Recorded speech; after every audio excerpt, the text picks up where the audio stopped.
ప్రియమైన సహోదరి సహోదరులారా, మీకు శుభవార్త. 2025 సంవత్సరంలో మొత్తం 365 అంశాలను మీతో పంచుకోబోతున్నాము.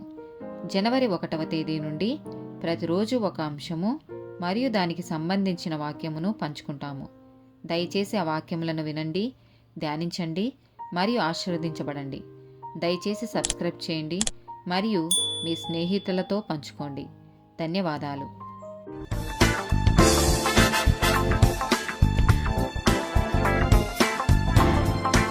119th డే టాపిక్ సాకులు.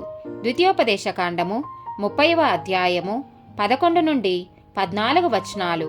నేడు నేను నీకాజ్ఞాపించు ఈ ధర్మమును గ్రహించుట నీకు కఠినమైనది కాదు, దూరమైనది కాదు. మనము దానిని విని గైకొనున్నట్లు ఎవడు ఆకాశమునకు ఎక్కిపోయి మన యొద్దకు దాని తెచ్చును అని నీవనుకొనుటకు అది ఆకాశమందు ఉండునది కాదు. మనము దాని విని గైకొనున్నట్లు ఎవడు సముద్రము దాటి మన యొద్దకు దాని తెచ్చును అని నీవనుకొననేలా అది సముద్రపు అద్దరి మించునది కాదు. నీవు దానిననుసరించుటకు ఆ మాట నీకు బహు సమీపముగానున్నది, నీ హృదయమున నీ నోటనున్నది. సామెతల గ్రంథము 22వ అధ్యాయము 13వ వచనము.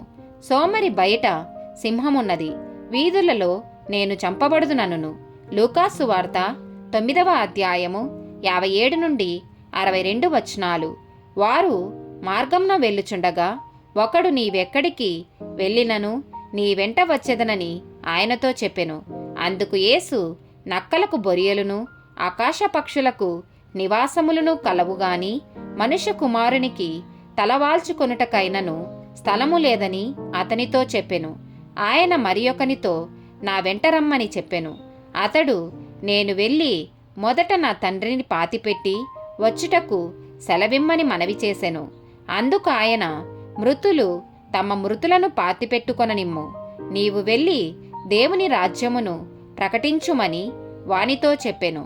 మరియొకడు, ప్రభువా, నీ వెంట వచ్చెదను గాని నా ఇంటనున్న వారి యొద్ద సెలవు తీసుకొని వచ్చుటకు మొదట నాకు సెలవిమ్మని అడుగగా, యేసు నాగటి మీద చెయ్యి పెట్టి వెనుక తట్టు చూచు వాడెవడును దేవుని రాజ్యమునకు పాత్రుడు కాడని వానితో చెప్పెను. ఆమేన్.